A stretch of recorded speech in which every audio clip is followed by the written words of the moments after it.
Hello friends, today I am starting with income tax. अब income tax सीखने से पहले भी इसका थोड़ा बेसिक बैकग्राउंड हम लोग समझ लेते हैं कि इनकम टैक्स में एग्जैक्टली अपने को क्या क्या सीखना है। तो देखो, आपको इनकम टैक्स सीखना है तो इनकम टैक्स के लिए इनकम टैक्स लॉ रेफर करना पड़ेगा। इनकम टैक्स लॉ ये कुछ ज्यादा डिटेल में नहीं है, लेकिन बेसिक आइडिया आपको होना चाहिए। अभी income tax law consist of number 1 income tax act.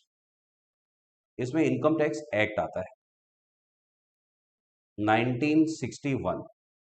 ये इनकम टैक्स एक्ट इंडिया में एप्लीकेबल हुआ था विद इफेक्ट फ्रॉम 1 अप्रैल 1962।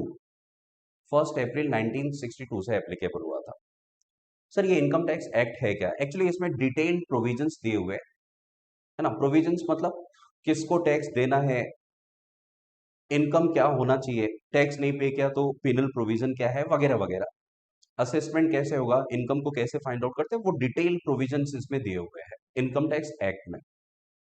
ये इनकम टैक्स एक्ट, जैसे आपने last year contract act, negotiable instrument act वगैरह शायद पढ़ा होगा, तो आपको पता ही है कि एक्ट वगैरह में सेक्शंस होते हैं, चैप्टर्स होते हैं और सेक्शंस होते हैं। तो वैसे ही हमारे यहाँ पे इनकम टैक्स एक्ट को इन लोगों ने चैप्टर्स में डिवाइड किया है, चैप्टर्स में। And there are 23 chapters. Income tax act में 23 चैप्टर्स होते हैं और वो चैप्टर्स को इन लोगों ने वापस डिवाइड किया है सेक्शंस में। तो इसमें 298 सेक्शंस होते हैं, 298 सेक्शंस होते हैं। ठीक है सर, ये सेक्शंस वगैरह क्या है? इन लोगों ने बहुत सारे एक्चुअली रूल्स बनाए हुए हैं और सबको नंबर दिया हुआ है, 1 2 3 4 करके नंबर दिया हुआ है। तो अगर समझो आपको कोई स्पेसिफिक प्रोविजन सीखना है, आपको कोई स्पेसिफिक पॉइंट समझना है, तो आप उसका पेज नंबर के हिसाब से नहीं, आप उसके सेक्शंस के हिसाब से आप रेफर करोगे। ठीक है, जैसे लास्ट ईयर देखो आपने कॉन्ट्रैक्ट एक्ट वगैरह में, है ना, सेक्शन 2D आपने पढ़ा था, डेफिनेशन था कंसीडरेशन का, है ना, when at the desire of the promisee or any other person has done करके एक, है ना, डेफिनेशन आपने सीखा होगा। वैसे ही यहाँ पे भी इन लोगों ने सेक्शंस दिए हुए हैं और वो सेक्शंस में इन लोगों ने डेफिनेशंस वगैरह, कंप्यूटेशन वगैरह, कैलकुलेशन वगैरह सब बताया है। ठीक है, तो याद रखना, income tax act is divided into chapters and chapters are further divided into sections. ठीक है, और टोटल 298 सेक्शन है, आपके नॉलेज के लिए बता रहा हूँ, एंड 23 चैप्टर्स है इनकम टैक्स एक्ट में। इसके अलावा इनकम टैक्स को और सिंप्लीफाई करने के लिए गवर्नमेंट ने इनकम टैक्स रूल्स निकाला। इनकम टैक्स रूल गवर्नमेंट ने निकाला। सर, ये रूल्स क्या है? इनकम टैक्स रूल के थ्रू गवर्नमेंट ने इनकम टैक्स एक्ट के प्रोविजंस को सिंप्लीफाई किया। बहुत सारे पॉइंट है, जैसे समझो यहाँ पे इनकम टैक्स एक्ट में लिखा हुआ है कि हैंडीकैप लोगों को एक्स्ट्रा एडिशनल डिडक्शन मिलेगा, बेनिफिट मिलेगा। तो अभी हैंडीकैप का मतलब क्या, तो वो आप रूल्स पढ़ो। जैसे यहाँ पे इन लोगों ने लिखा है हाउस रेंट अलावेंस का एग्जेम्पशन मिलेगा। तो हाउस रेंट का एग्जेम्पशन, हाउस रेंट अलावेंस का एग्जेम्पशन कैसे मिलेगा, उसके लिए आपको रूल्स पढ़ना पड़ेगा। मतलब उसको फर्दर सिंप्लीफाई किया है by introducing income tax rules 1962। मतलब एक्ट को समझने के लिए रूल्स भी पढ़ना पड़ता है। ठीक है, उसके अलावा क्या, आपको पता होगा हर साल government of India budget pass करता है। बजट, हम लोग उसको फाइनेंस बिल बोलते हैं। पार्लियामेंट में पहले लोअर हाउस, है ना, लोकसभा, बाद में अपर हाउस, राज्यसभा में पास होने के बाद प्रेसिडेंट के पास जाता है और वो बजट पास होने के बाद, वो फाइनेंस बिल पास होने के बाद फाइनेंस एक्ट बन जाता है। तो ये फाइनेंस एक्ट हर साल का अपने को रेफर करना पड़ता है। लेकिन अभी आप देखो, आपका एकेडमिक ईयर 21-22 है, तो आपको फाइनेंस एक्ट 2020 सिर्फ रेफर करना है, लास्ट ईयर का। टीवाई बीकॉम में एक साल पीछे का एप्लीकेबल होता है, तो आप 2020 का फाइनेंस एक्ट पढ़ोगे जो लास्ट ईयर पास हुआ था 2020 में। ठीक है सर, ये फाइनेंस एक्ट आया क्यों, गवर्नमेंट ने इसको क्यों पास किया? एक्चुअली हर साल गवर्नमेंट फाइनेंस बिल पास करती है, गवर्नमेंट का मजबूरी होता है। हमारे कॉन्स्टिट्यूशन ऑफ इंडिया में ऐसा लिखा हुआ है, एक्चुअली जो भी टैक्सेस गवर्नमेंट कलेक्ट कर रही है, वो गवर्नमेंट पैसे निकालती है। गवर्नमेंट, एक अकाउंट होता है कंसोलिडेटेड फंड ऑफ इंडिया करके, और उस फंड से गवर्नमेंट पैसे कब निकाल सकती है, जब गवर्नमेंट हर साल बजट पास करेगी एडवांस में, है ना। तो समझो जैसे फाइनेंशियल ईयर 21-22 है, तो 21-22 में गवर्नमेंट को पैसे निकालने हैं, स्पेंड करने हैं, लेकिन कॉन्स्टिट्यूशन ऑफ इंडिया ने मैंडेटरी किया है कि पहले आप बजट पास करो, उसके बाद ही आप पैसे यूज कर सकते हो। तो इसलिए गवर्नमेंट बजट पास करती है। बजट पास ये लोग इसलिए भी करते हैं क्योंकि देखो, हर साल गवर्नमेंट का टारगेट होता है कि भाई, गवर्नमेंट डिसाइड करते हैं कि भाई हम लोग इतना इतना एक्सपेंडिचर वगैरह करेंगे और वो सोर्स ऑफ इनकम भी गवर्नमेंट क्या करती है, बताती है थ्रू फाइनेंस बिल कि हमारा टारगेट है कि इतना इनकम होना चाहिए और इतने एक्सपेंस। लेकिन कोई जरूरी नहीं है कि टारगेट हमेशा अचीव हो, कभी कभी अचीव होता है, कभी नहीं होता है। तो इसलिए हर साल looking into account, taking into account the various factors, government क्या करती है, हर साल अपने बजट को चेंज करती है और पास करती है। तो वो बजट के थ्रू क्या करते हैं एग्जैक्टली, बजट के थ्रू वो लोग इनकम टैक्स के प्रोविजंस चेंज कर देते हैं। जैसे कोई इनकम अगर टैक्सेबल है तो गवर्नमेंट उसको एग्जेम भी कर सकती है। एग्जेम मतलब टैक्स फ्री भी कर सकती है। कोई टैक्स फ्री इनकम था तो उसको टैक्सेबल कर देंगे। रेट कम था पहले तो ज्यादा कर देंगे, ज्यादा रेट था कम कर देंगे, या शायद कोई रेट हटा देंगे, कोई नए इनकम को टैक्स करेंगे। तो ये सब फाइनेंस एक्ट के थ्रू होता है और वो हर साल गवर्नमेंट फाइनेंस एक्ट पास करती है। तो अपने को टीवाई बीकॉम में फाइनेंस एक्ट 2020 रेफर करना है, लास्ट ईयर का, है ना। तो किसी ने पूछा फाइनेंस एक्ट क्या के लिए हम लोगों को पढ़ना है, तो बोलने का फाइनेंस एक्ट लेटेस्ट अमेंडमेंट के लिए पढ़ना है। अमेंडमेंट जो जो चेंजेस हो रहे हैं, अमेंडमेंट हो रहे हैं, उसके लिए आपको फाइनेंस एक्ट पढ़ना पड़ेगा, ठीक है। उसके अलावा अपने को नोटिफिकेशन पढ़ना पड़ता है और सर्कुलर भी पढ़ना पड़ता है। सर ये नोटिफिकेशन क्या है? देखो आपको सबको पता है कि फाइनेंस बिल हर साल एक एक बार ही पास होता है फेब मंथ में, है ना। और फाइनेंस बिल के थ्रू, फाइनेंस एक्ट के थ्रू गवर्नमेंट चेंजेस लाती है इनकम टैक्स में। लेकिन समझो अभी दो फाइनेंस बिल के बीच में अगर कुछ ऑल ऑफ सडन, जैसे अभी कोरोना आउटब्रेक हुआ लास्ट ईयर, गवर्नमेंट ने ऑलरेडी बिल पास कर दिया था, लेकिन बिल पास करते टाइम कोरोना का नामो निशान नहीं था। मैं लास्ट ईयर की बात कर रहा हूँ, 2020 बिफोर मार्च। बजट पास हुआ था फेब मंथ में। तो कोरोना के बाद आपको सबको पता ही है सिचुएशन आउट ऑफ कंट्रोल हो गया, बहुत लोगों के जॉब गए, बिजनेसेस वगैरह इंपैक्ट हुआ। तो अभी गवर्नमेंट ने टैक्स में रिलीफ दिया, टैक्स में छूट दिया, बेनिफिट दिया बहुत लोगों को। कैसे दिया?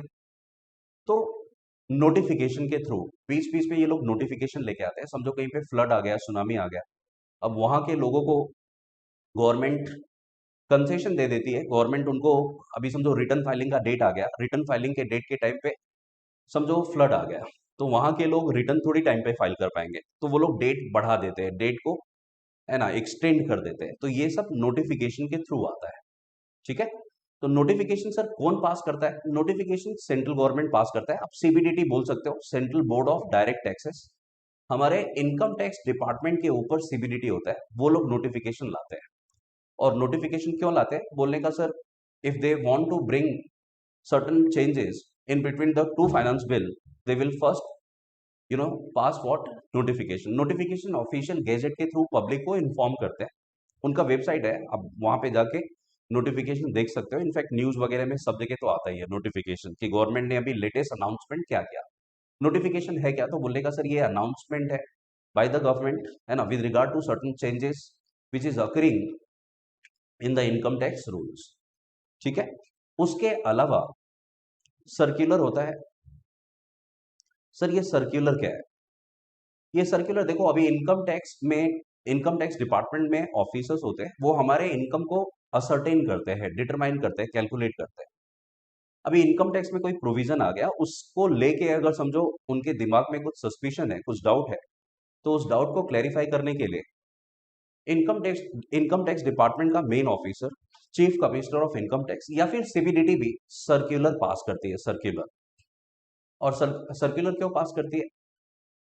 to make them understand the definitions, the scope of income tax provisions, है ना। तो ये सर्कुलर का नॉलेज भी अपने को होना चाहिए, अपने को होना चाहिए, मतलब एसएससी को होना चाहिए। सर क्यों होना चाहिए? अभी समझो कोई सर्कुलर के थ्रू अपने को कुछ बेनिफिट मिल रहा है, लेकिन हमारा इनकम टैक्स ऑफिसर उस बेनिफिट को नहीं दे रहा है, तो आप ऑफिसर को इंसिस्ट करने का कि सर आप सर्कुलर में जो लिखा है उसके हिसाब से हमसे टैक्स लो, ठीक है। अगर ये हमारे बेनिफिट का है तो हमें भी अपने ऑफिसर से इस बेनिफिट को क्लेम करना चाहिए। मतलब ये सब मिला के भी मैंने क्या क्या लिखा, इनकम टैक्स एक्ट लिखा, income tax rules, finance act, notification, circular, ये सबको मिला के इनकम टैक्स लॉ बनता है, ठीक है। तो अपने को इनकम टैक्स में इनकम टैक्स लॉ सीखना पड़ता है। सर इतना कुछ डिटेल में है क्या टीवाई बीकॉम में? टीवाई बीकॉम में इतना कुछ डिटेल में नहीं है। इनफैक्ट मैं ये सब कवर करूंगा और आपको अलग से ऐसा कुछ पढ़ना नहीं है। टीवाई बीकॉम में बहुत लिमिटेड स्कोप है, बहुत लिमिटेड इन लोगों ने सेक्शंस, प्रोविजंस डाले हुए हैं, कुछ डिटेल में आपको नहीं पढ़ना है। हाँ, लेकिन जो भी पढ़ना है वो अच्छा है, कंसेप्ट को, चैप्टर को समझने के लिए तो ठीक ठाक है। तो आप इनकम टैक्स ध्यान से पढ़िए, मैं इसके आगे बढ़ता हूं। मैं स्टार्ट करता हूं। इनकम टैक्स में मैंने आपको बताया कि इनकम टैक्स एक्ट 1961 पढ़ना है। उसमें बहुत सारे सेक्शंस है। उसमें एक सेक्शन है सेक्शन 4 करके। सेक्शन 4, सेक्शन 4 में लिखा हुआ है कि एवरी पर्सन, है ना। अब ये मैं वर्ड टू वर्ड वो सेक्शन 4 के हिसाब से नहीं लिख रहा हूं, लेकिन हाँ आपको एक फेयर आइडिया होना चाहिए, उस हिसाब से लिख रहा हूं, है ना। Income tax every person, every हर एक person is liable to pay tax, is liable to pay tax,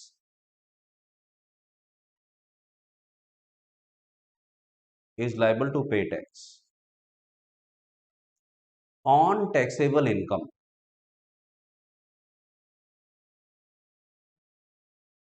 on taxable income। अगर आपको टैक्सेबल इनकम हुआ तो इनकम पे आपको टैक्स भरना पड़ेगा। उसमें और लिखा हुआ है at rate specified in finance act करके भी लिखा हुआ है, लेकिन वो सब अभी मैं जा नहीं रहा हूं उस डिटेल में, क्योंकि इनकम टैक्स मैंने आपको क्या बताया कि अपने को सिर्फ इनकम फाइंड आउट करना है, टैक्स वगैरह फाइंड आउट करना नहीं है। ठीक है, तो every person is liable to pay tax on taxable income on on during previous year, on during previous year करके लिखा हुआ है। अगर आपने इनकम ऑन किया प्रीवियस ईयर में तो उसका टैक्स आपको भरना है। ठीक है, ऐसा लिखा हुआ है। सबसे पहली बात तो पर्सन का मतलब क्या है ना। सेक्शन 4 में लिखा हुआ है कि every person has to pay tax. अभी पर्सन का मतलब क्या, तो पर्सन का मतलब जो आपने अकाउंट्स में सीखा था कुछ वैसा ही सिमिलर एग्जांपल इधर भी है। पर्सन को इन लोगों ने डिफाइन किया है इनकम टैक्स एक्ट के सेक्शन 231 में। आप सेक्शन 231 पढ़ोगे तो वहां पे इन लोगों ने डेफिनेशन दिया है कि पर्सन में क्या क्या आता है। मैंने आपको एक बेसिक आइडिया बताया कि पर्सन इंक्लूड्स, है ना, कौन, natural person as well as artificial. Same point यहाँ पे भी है। इन लोगों ने डेफिनेशन में ऐसा दिया हुआ है person includes individuals, person includes individuals. तो इसमें इंडिविजुअल्स आते हैं। सर इंडिविजुअल कौन, नेचुरल पर्सन, मैं और आप इंडिविजुअल है, हम लोग टैक्स गवर्नमेंट को पे करेंगे। ठीक है, इंडिविजुअल्स में भी सर कौन, तो गवर्नमेंट बोलता है हम लोग भेदभाव नहीं करेंगे, है ना। गवर्नमेंट बोलता है इनकम किसी को भी हो सकता है तो टैक्स कोई भी भरेगा। मतलब individual includes everyone including male female senior citizens minor childrens. Individual में सब लोग आते हैं, सब लोग, है ना। इसमें एलिंग पर्सन भी आ सकता है ना। Person who is on death bed counting last days of his life, he is about to die. समझो कोई मरने वाला बंदा है लेकिन उसके पास इनकम है तो उसको भी टैक्स भरना पड़ेगा। ठीक है, माइनर चाइल्ड भी आ सकता है, छोटे बच्चे भी आ सकते हैं। अगर छोटे बच्चों को इनकम हुआ तो उनको भी टैक्स पे करना चाहिए। तो इंडिविजुअल में सब लोग आ गए। इसका जेंडर से, रेस, कास्ट, सेक्स से कुछ लेना देना नहीं है। बच्चा है बुढ़ा है उससे कुछ लेना देना नहीं है। जिसको भी इनकम होगा उसको टैक्स पे करना पड़ेगा। इसके ऊपर ऑब्जेक्टिव में क्वेश्चन आता है, बहुत बार आया हुआ है। ऑब्जेक्टिव का क्वेश्चन है फिल इन द ब्लैंक्स का, person includes dash and dash. तो आंसर लिखने का person includes person of unsound mind and minor child. Unsound mind का मतलब ल्यूनेटिक, पागल, पागल को भी टैक्स देना पड़ेगा। एंड माइनर चाइल्ड, बच्चे को भी टैक्स देना पड़ेगा who is below 18 years of age. तो प्रिसाइजली इंडिविजुअल में सब आ गए, सारे नेचुरल पर्सन आ गए। इनफैक्ट थर्ड पर्सन भी आता है, थर्ड पर्सन, मेल फीमेल और थर्ड। जिसको भी इनकम होगा सबको टैक्स देना पड़ेगा। ठीक है, there is no discrimination. Government बोलता है भाई लक्ष्मी माता किसी पे भी खुश होती है, इनकम किसी को भी होता है तो टैक्स कोई भी भरेगा। जिसको इनकम उसको टैक्स भरना है। ठीक है, इन इंडिविजुअल के अलावा, इंडिविजुअल के अलावा पर्सन में हिंदू अनडिवाइडेड फैमिली आता है। अब ये सब आपने 11th-12th में सीखा होगा, हिंदू अनडिवाइडेड फैमिली ये क्या है। एक्चुअली एचएफ को हमारे इनकम टैक्स में कहीं पे भी डिफाइन नहीं किया, लेकिन नॉर्मली हम लोग ऐसा बोलते हैं कि Hindu undivided family consist of all male members linearly descendant from common ancestor including their wives and daughters। ऐसा हम लोगों ने, है ना, इसका मीनिंग बताया। नॉर्मली इस हिंदू अनडिवाइडेड फैमिली में क्या, हिंदू रिलीजन से बिलोंग करने चाहिए सारे फैमिली मेंबर। हिंदू रिलीजन में इन लोगों ने जैन्स को, सिख, बुद्धिस्ट को भी कंसिडर किया है। फैमिली जॉइंट फैमिली होनी चाहिए, और प्रॉपर्टी एंसेस्ट्रल प्रॉपर्टी होना चाहिए, बाप दादा का प्रॉपर्टी है और वो जॉइंट होना चाहिए, है ना। मतलब फैमिली में पार्टीशन नहीं होना चाहिए, तो जॉइंट फैमिली होना चाहिए और एंसेस्ट्रल प्रॉपर्टी होना चाहिए, ये उसका बेसिक क्राइटेरिया है। तो एचएएफ को अगर इनकम होगा हिंदू अनडिवाइडेड फैमिली को, तो ये फैमिली भी टैक्स पे करेगी। ठीक है सर, अगर हिंदू अनडिवाइडेड फैमिली टैक्स पे कर रही है तो अच्छा है या बुरा है? एक्चुअली ये अच्छा ही है, क्योंकि हिंदू अनडिवाइडेड फैमिली टैक्स पे कर रहा है तो उसको भी टैक्स का बेनिफिट मिलेंगे, टैक्स के बेनिफिट मिलेंगे। ठीक है, टैक्स के बेनिफिट क्या, जैसे डिडक्शन एग्जेम्पशन वगैरह मिलता है। 2.5 लाख तक आपको शायद पता होगा, 2,50,000 तक टैक्स नहीं लगता है। तो हिंदू अनडिवाइडेड फैमिली को भी 2,50,000 का बेनिफिट मिलेगा, उसके मेंबर्स को भी टैक्स देना है तो मेंबर्स को भी 2,50,000 का बेनिफिट मिलेगा, ऐसा। ठीक है, अब ये सब अपने टीवाई बीकॉम में नहीं है, मैं खाली आपको एक बेसिक नॉलेज के लिए बता रहा हूँ कि H Hindu undivided family HUF भी पर्सन के डेफिनेशन में आता है। उसके अलावा क्या, उसके अलावा पार्टनरशिप फॉर्म है ना। पार्टनरशिप फॉर्म इन लोगों ने सिर्फ फॉर्म लिखा हुआ है, जिसमें LLP भी आता है, लिमिटेड लायबिलिटी पार्टनरशिप। ठीक है, हम लोगों ने सीखा था when two or more persons come together start doing certain activity with an intention to make profit or gain, such association is called as partnership firm। लेकिन हमारे इनकम टैक्स एक्ट में इन लोगों ने पार्टनरशिप फॉर्म में insist किया है कि there must be a partnership deed, partnership deed होना चाहिए, है ना। तो without a deed there can not be a form, तो पार्टनरशिप डीड होगा तो पार्टनरशिप फॉर्म बोल देगा, है ना। उसके अलावा क्या, उसके अलावा कंपनी हो सकता है ना। ज्वाइंट स्टॉक कंपनी आपको पता ही है, कंपनी में भी private limited, public limited, it में भी एन इंडियन कंपनी और फॉरेन कंपनी, गवर्नमेंट की कंपनी हो सकती है, होल्डिंग कंपनी, सब्सिडरी कंपनी हो सकती है ना। तो ये कंपनी भी आ गया, कंपनी भी एसएससी में पर्सन में आता है, मतलब अगर कंपनी ने इनकम अर्न किया तो कंपनी को भी टैक्स देना पड़ेगा। उसके अलावा एसोसिएशन ऑफ पर्सन है। सर ये एसोसिएशन ऑफ पर्सन क्या होता है? एसोसिएशन ऑफ पर्सन का मतलब होता है group of persons, group of persons, है ना। पर्सन्स के ग्रुप में कौन आता है? तो ये कोई भी आ सकता है, natural as well as artificial, natural as well as artificial, सबका ग्रुप, है ना। जैसे भी समझो ट्रेड यूनियन है, जैसे कोऑपरेटिव सोसाइटी है, ट्रस्ट है, वो सब एग्जांपल है एसोसिएशन ऑफ पर्सन के। ठीक है, एसोसिएशन ऑफ पर्सन में दो या दो से ज्यादा मेंबर्स आते हैं और उनका इंटेंशन होता है कि भाई they will perform certain activity and they will make certain profit, है ना। तो कुछ एक्टिविटी करने के लिए, प्रॉफिट अर्न करने के लिए एसोसिएशन बनाया, एसोसिएशन को इनकम होगा तो एसोसिएशन को भी टैक्स पे करना पड़ेगा। ठीक है, तो याद रखना एसोसिएशन ऑफ पर्सन में कोई भी मेंबर बन सकता है, natural as well as artificial, examples मैंने आपको बताया। इसके अलावा बॉडी ऑफ इंडिविजुअल हो सकता है, body of individual. Sir what is body of individual? Body of individual का मतलब होता है group of individual, group of individual. Body का मतलब आंख नाक मुंह नहीं बोलने का, बॉडी का मतलब ग्रुप ऑफ इंडिविजुअल। दो या दो से ज्यादा समझो इंडिविजुअल लोगों ने कुछ ज्वाइंटली ऑपरेशंस किए, कुछ काम, कुछ एक्टिविटी परफॉर्म किया और प्रॉफिट हुआ, तो फिर उनको बॉडी ऑफ इंडिविजुअल बोल के टैक्स देना पड़ेगा। नॉर्मली बॉडी ऑफ इंडिविजुअल हम लोग ऐसा क्रिएट नहीं कर सकते, उसका कोई लीगल प्रोसेस नहीं है। हाँ, लेकिन with an order of a court, court ने अगर बोला, समझो दो लोगों को कुछ एक्टिविटी करके इनकम हुआ और दोनों इंडिविजुअल होने चाहिए, लेकिन तो कोर्ट उनको बोलेगी कि भाई आप दोनों टैक्स पे करो, तो वो दोनों बॉडी ऑफ इंडिविजुअल बोल के टैक्स पे करेंगे। सर वो लोग एसोसिएशन ऑफ पर्सन क्यों नहीं बोल रहे? क्योंकि एसोसिएशन ऑफ पर्सन में नेचुरल आर्टिफिशियल दोनों आता है, बॉडी ऑफ इंडिविजुअल में दोनों नहीं है। बॉडी ऑफ इंडिविजुअल में सिर्फ इंडिविजुअल से मेंबर होते हैं, number one. Number two, sir आप बॉडी ऑफ इंडिविजुअल को पार्टनरशिप फॉर्म क्यों नहीं बोल रहे हो? क्योंकि पार्टनरशिप डीड नहीं है, पार्टनरशिप डीड नहीं है, इसलिए हम लोग बॉडी ऑफ इंडिविजुअल बोल रहे हैं। ठीक है, पार्टनरशिप फॉर्म आप क्रिएट कर सकते हो, you can form it by by entering into a partnership deed, लेकिन ऐसा कुछ इसमें नहीं होता है। ठीक है, एसोसिएशन ऑफ पर्सन में कॉमन इंटेंशन, कॉमन विल होता है। बॉडी ऑफ इंडिविजुअल में ऐसा कोई विल हो भी सकता है, नहीं भी हो सकता है बॉडी ऑफ इंडिविजुअल में, तो याद रखना।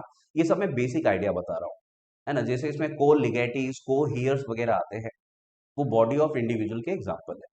ठीक है, याद रखना मेंबर सिर्फ अगर सारे मेंबर अगर सिर्फ इंडिविजुअल है तो बीओआई, इंडिविजुअल के साथ अगर आर्टिफिशियल पर्सन भी है तो अपन एओपी बोलते हैं, एसोसिएशन ऑफ पर्सन बोलते हैं, है ना।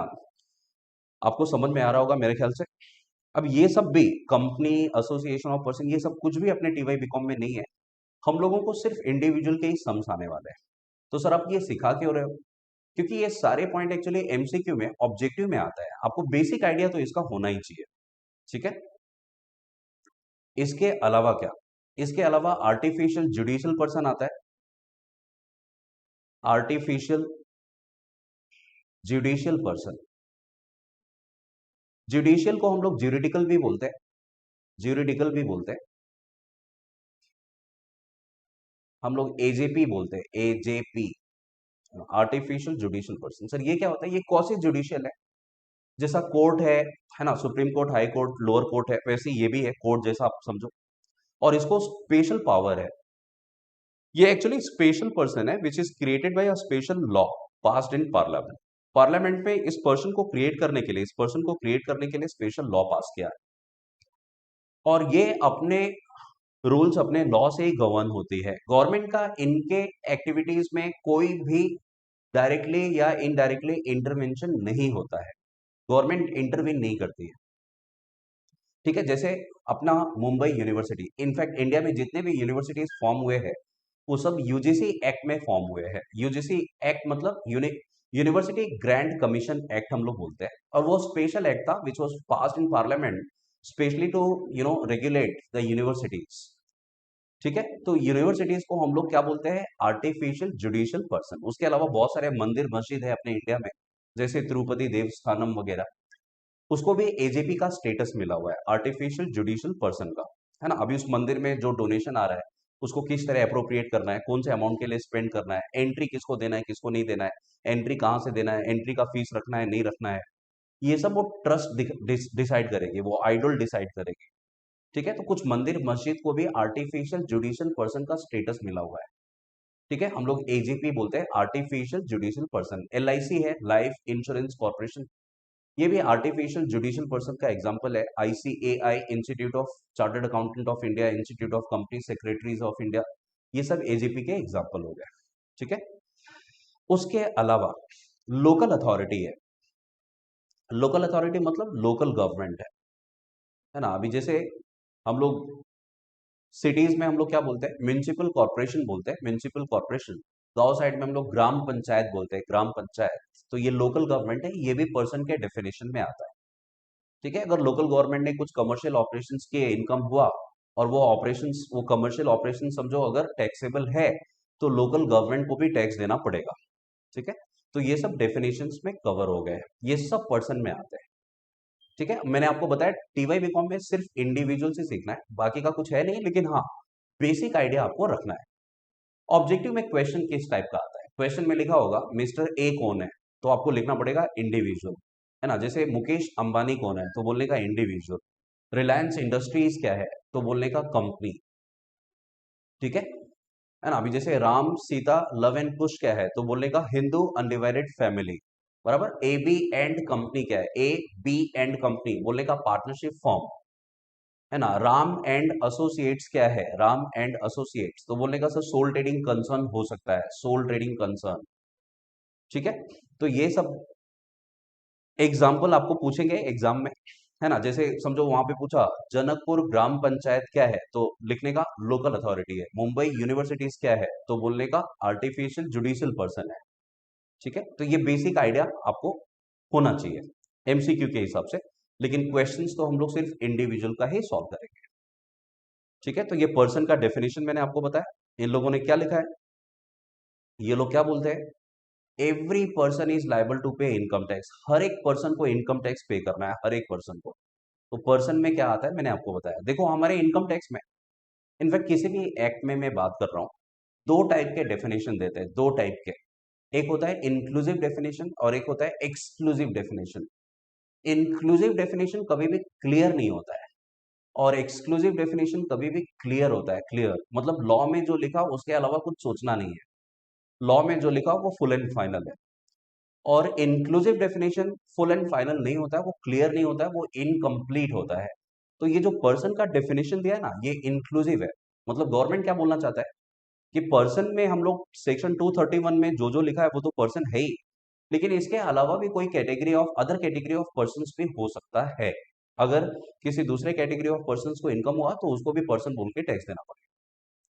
ठीक है, तो ऐसे ही दो टाइप के डेफिनेशन होते हैं, हम लोग पढ़ेंगे, मैं बताता हूँ आगे। अभी जैसे ये ईयर आप देख रहे हो, प्रीवियस ईयर, इसको भी डिफाइन किया है। तो प्रीवियस ईयर का डेफिनेशन आप पढ़ोगे, वो एक एक्सक्लूसिव डेफिनेशन है, मतलब जो लॉ में लिखा उसके अलावा कुछ सोचना नहीं है ऐसा। तो ये एवरी पर्सन, पर्सन का मतलब आई होप आपको समझा। पर्सन में natural person as well as artificial दोनों आते हैं, सबको टैक्स पे करना है। पर्सन में इंडिविजुअल आता है, Hindu, undivided family, partnership form, cooperative society वगैरह, है ना। उसको association of person, body of individual बोलने का, artificial, judicial person, local authority, ये सब पर्सन के एग्जाम्पल है। उसके अलावा अभी देखो आगे क्या मैंने लिखा है, every person is liable to pay income tax, है ना, is liable to pay income tax, मुझे लिखना चाहिए था, is liable to pay income tax on taxable income on during previous year. तो इनकम टैक्स पे करना है, टैक्सेबल इनकम। तो अभी टैक्सेबल इनकम क्या, तो अभी इन लोगों ने इनकम को भी डिफाइन किया है, इनकम को भी डिफाइन किया है। अभी इनकम में क्या आता है क्या नहीं आता है ये भी आपको पता होना चाहिए। आप इनकम का डेफिनेशन पढ़ोगे ना, तो वो एक्चुअली सेक्शन 224 में उन लोगों ने इनकम को डिफाइन किया है, section 224 of income tax act.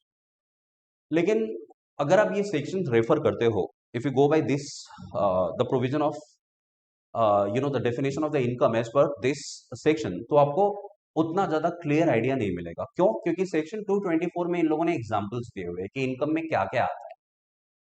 Now to make it further simple, मैं डेफिनेशन में क्या लिखा है वो नहीं बता रहा हूं, मैं आपको इसका कैरेक्टरिस्टिक्स बता रहा हूं, इनकम होना कैसा चाहिए। अगर वो कैरेक्टरिस्टिक्स आपको समझा तो आपको इजीली समझेगा कि इनकम में क्या क्या आ सकता है। ठीक है, तो गवर्नमेंट बोलता है भाई इनकम, गवर्नमेंट बोलता है इनकम कैसा भी होगा आपको टैक्स देना पड़ेगा। गवर्नमेंट बोलता है देखो हम लोग गरीब है, हम लोग किसी को छोड़ेंगे नहीं, हमारा main source of income tax ही है। तो अगर इनकम कैसे भी हो, कैसे भी हो मतलब उसका फ्रीक्वेंसी मत देखो, नंबर ऑफ टाइम्स कितनी बार आपने इनकम अर्न किया है, that is immaterial, that is not important. Even if you are earning once in the entire life time, make sure that you are paying taxes, ऐसा government का कहना है। तो income मैंने एक बार अर्न किया या बार बार अर्न किया, that is immaterial, that is not important. Government बोलता है इनकम हुआ ना तो टैक्स आपको देना पड़ेगा। ठीक है, मतलब income may have been earned, income may have been earned on a daily basis, on a daily basis। हम लोग डेली बेसिस पे इनकम अगर अर्न कर रहे हैं तो भी अपने को टैक्स देना पड़ेगा। वीकली बेसिस, मंथली बेसिस, है ना, क्वार्टरली लिख सकते हैं, हाफ ईयरली लिख सकते हैं, ईयरली, और even once in life time, even once in life time. अगर आपने लाइफ में एक बार इनकम अर्न किया तो भी आपको टैक्स पे करना पड़ेगा।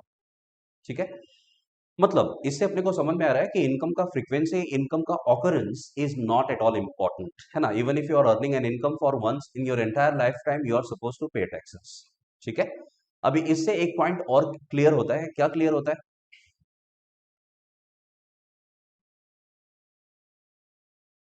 Second point, income may B revenue और कैपिटल इन नेचर। रेवेन्यू भी हो सकता है ना, आपने अकाउंट्स में सीखा हुआ है, और कैपिटल इन नेचर भी हो सकता है, और कैपिटल इन नेचर। ठीक है, और कैपिटल इन नेचर। ये रेवेन्यू और कैपिटल क्या है सर, आपने अकाउंट्स में सीखा, रेवेन्यू मतलब जो जिसका फ्रीक्वेंसी फिक्स है, जो बार बार होता है, उसको हम लोग रेवेन्यू बोलते हैं। कैपिटल मतलब जो कभी कभी होता है। एग्जाम्पल, समझो मैंने घर को रेंट पे दिया, तो रेंटल इनकम इज रेवेन्यू, क्योंकि वो रेंट मेरे को एवरी मंथ मिलेगा, तो गवर्नमेंट बोलता है तो भी टैक्स पे करो। कैपिटल इन नेचर, समझो घर को मैंने बेच दिया, है ना, sale of house property, transfer of house property is capital in nature, है ना। घर को हम लोग सेम घर को थोड़ी डेली बेच सकते हैं, घर को आप बेचोगे, है ना, वंस और ट्वाइस, है ना, मतलब वी कैन काउंट ऑन कि भाई कितनी बार घर बेचा, है ना। सेम घर तो नहीं बेच रहे हैं, मतलब अब समझो अपना प्रॉपर्टी है तो हम लोग अपने प्रॉपर्टी को बार बार थोड़ी ना बेचेंगे, है ना। कभी कभी आप बेच रहे हो, असेट को हम लोग रेगुलर बेसिस पे नहीं बेचते, लेकिन गुड्स को हम लोग रेगुलर बेसिस पे बेचते हैं। तो फॉर एग्जाम्पल अगर समझो कोई बिल्डर है, बिल्डर ने फ्लैट्स बेचे तो वो बोलेगा रेवेन्यू नेचर का है। लेकिन अगर हम लोगों ने फ्लैट्स बेचे जिसमें हम रहते हैं तो हम लोग बोलेंगे कैपिटल नेचर का है, क्योंकि हमारा ये धंधा नहीं है ना, और हम लोग रेगुलरली ये बेचते नहीं है। गवर्नमेंट क्या बोलता है कि भाई दोनों केस में आपको टैक्स देना है। अगर आपने घर को रेंट पे दिया तो भी टैक्स पे करो, अगर आपने घर को बेच दिया तो भी टैक्स पे करो, ठीक है। समझो आप बिजनेस की बात करते हैं, बिजनेस में हम लोग गुड्स बेच रहे हैं तो भी टैक्स दो, अगर आपने बिजनेस को बेच दिया, बिजनेस को ही ट्रांसफर किया तो भी आपको टैक्स देना पड़ेगा, ठीक है। तो रेवेन्यू और कैपिटल उसमें भी भेदभाव नहीं करना है ना। लेकिन कुछ कुछ कैपिटल नेचर के इनकम ऐसे भी है जिसपे गवर्नमेंट टैक्स नहीं भी लेता है। अब वो सब क्या है, रेवेन्यू में कौन सा इनकम है जिसपे टैक्स देना है नहीं देना है, वो हम लोग डिटेल में सीखेंगे बाद में। फिलहाल अभी मैं आपको खाली बेसिक कंसेप्ट बता रहा हूं, ठीक है। गवर्नमेंट बोलता है इनकम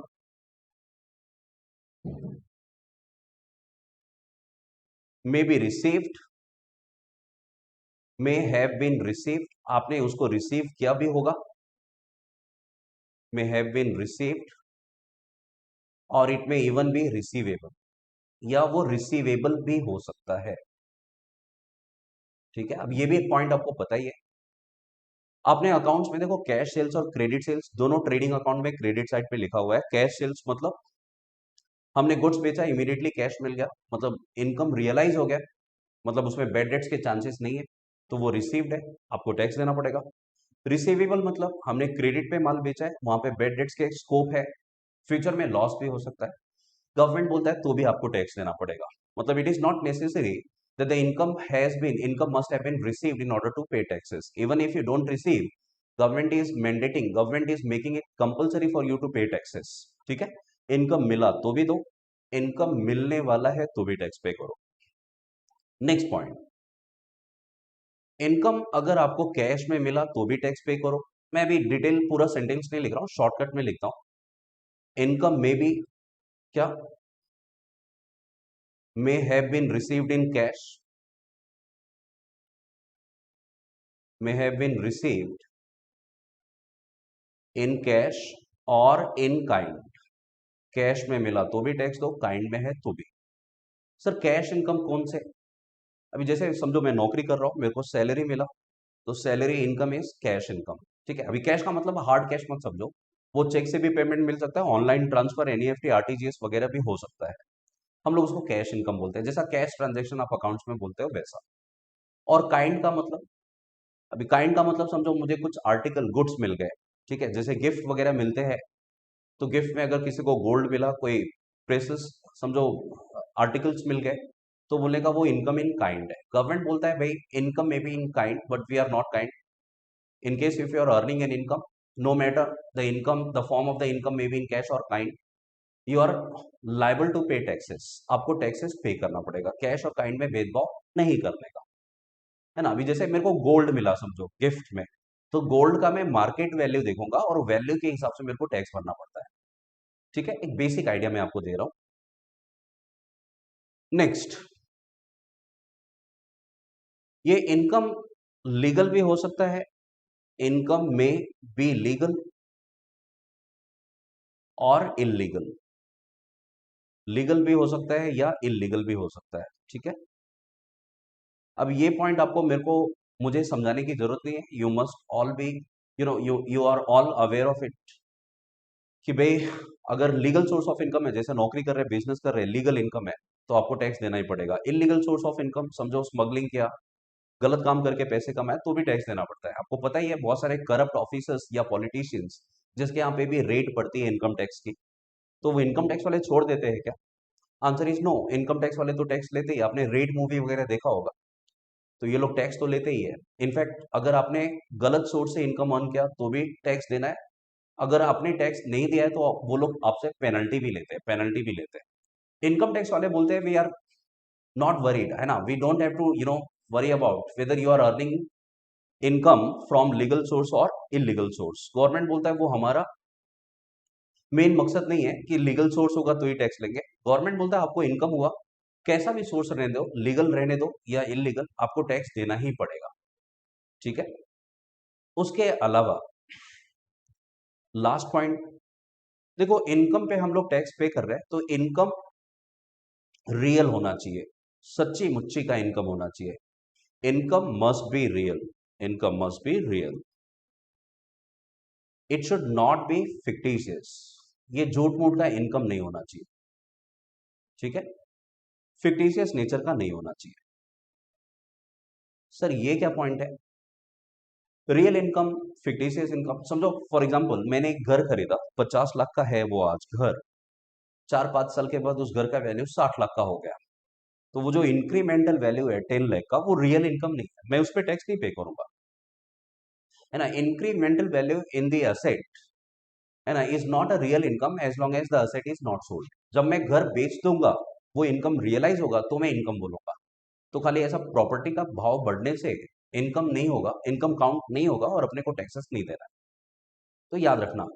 दूसरा एग्जांपल जो आपके एमसीक्यू वगैरह में भी आता है, अभी पिन मनी है, पिन PIN, पिन मनी।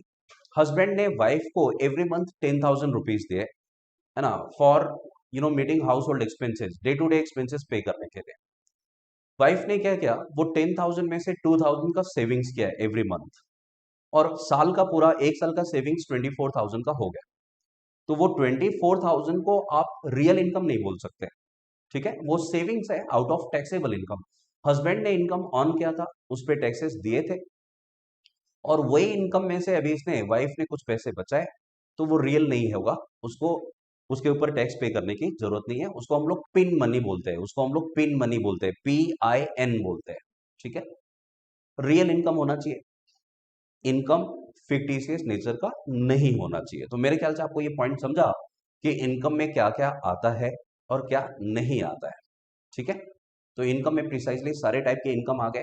सबसे पहला पॉइंट तो मैंने बताया कि इनकम का ऑकरेंस मत देखो, नंबर ऑफ टाइम्स, कितनी बार इनकम आपने अर्न किया, दैट इज इमटेरियल, है ना। Even if you are earning an income for month in your entire life time, you are suppose to pay taxes. Income में भी रेवेन्यू, है ना, रेवेन्यू मतलब जो फ्रीक्वेंट बेसिस पे हो रहा है, बार बार हो रहा है, और इनकम में भी कैपिटल जो कभी कभी हो रहा है। ठीक है, तो इनकम में भी रेवेन्यू और कैपिटल इन नेचर, दोनों पे टैक्स पे करना है। इनकम रिसीव्ड हो गया तो भी टैक्स पे करो, इनकम रिसीवेबल है तो भी टैक्स पे करो, इनकम रिसीव्ड इन कैश है तो भी टैक्स पे करो, इनकम रिसीव्ड इन काइंड है तो भी टैक्स पे करो, इनकम लीगल है तो भी, इनकम इलीगल है तो भी, सारे इनकम पे टैक्स पे करो। सिर्फ गवर्नमेंट बोलता है कि इनकम जिस पे भी आप टैक्स पे करो, that income must be a real one, it should not be fictitious. तो आई होप आपको ये पॉइंट भी समझा होगा। अब इसके आगे हम लोग नेक्स्ट लेक्चर में जाएंगे, नेक्स्ट लेक्चर में मैं आगे का पॉइंट आपको एक्सप्लेन करता हूँ। ठीक है, till then take care, good bye.